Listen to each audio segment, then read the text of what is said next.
My name's Dale Seals, and this is my wife Jordan and our daughter Micaiah. We've been a part of White Oak for about 3.5 years. We met at a White Oak young adult event in July of 2022 at the Coleraine campus.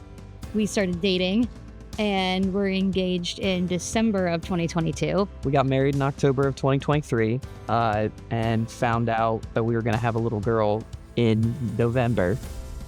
She was not due till July 30th, and she arrived in April.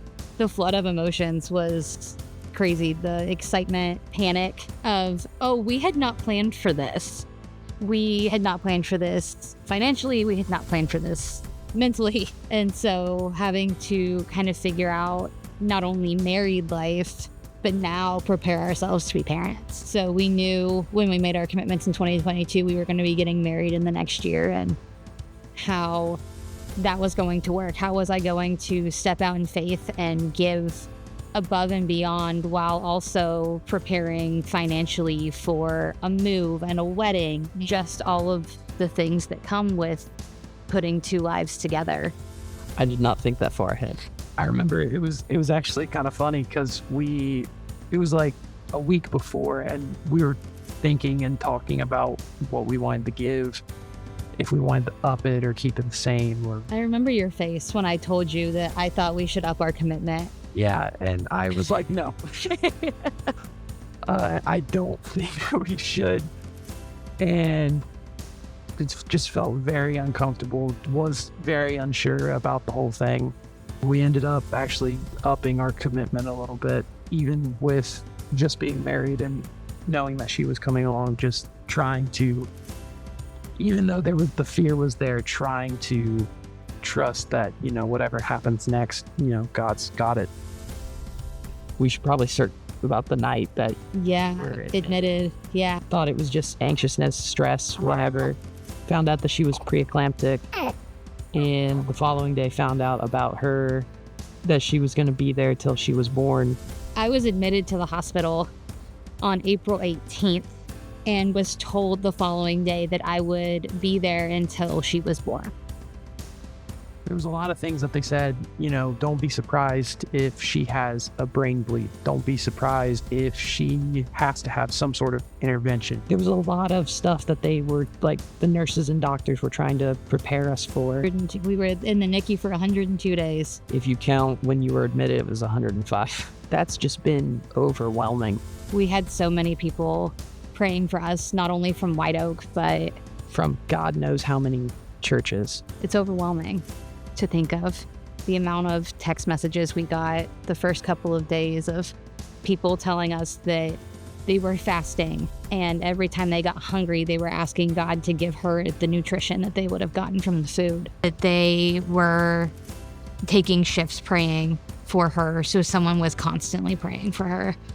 It was incredibly overwhelming, the amount of people that were willing to stop and to pray and to take her to the Lord on our behalf. Yeah, I think our Shaken journey has been one of just seeing God's provision play out in ways that I don't think we could have fathomed. This journey has not been one that's been easy, but from providing the right nurses and doctors to get her here safely, the right nurses in the NICU who reassured us at the times where we didn't know if our daughter was going to survive, that God's got it.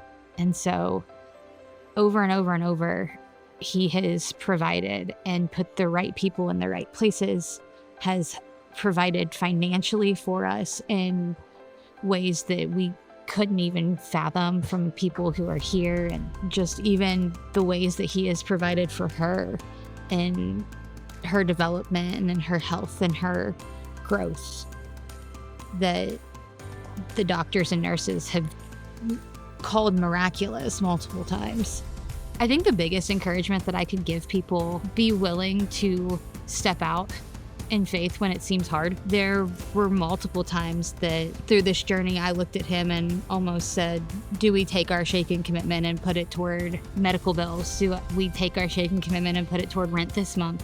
Time and time again, God has shown us that When you are willing to give him space to work, and when you are willing to be generous with what he has given you, not only will he provide, but the generosity that is shown back toward you in the most unexpected ways is worth every sacrifice that has been made. I think the thing Micaiah is going to learn through her story is that God is faithful and that God will always provide, no matter the circumstances. We've said from the start that her story is one that's full of little miracles, and until she's able to tell it herself, God's given us the opportunity to do that for her.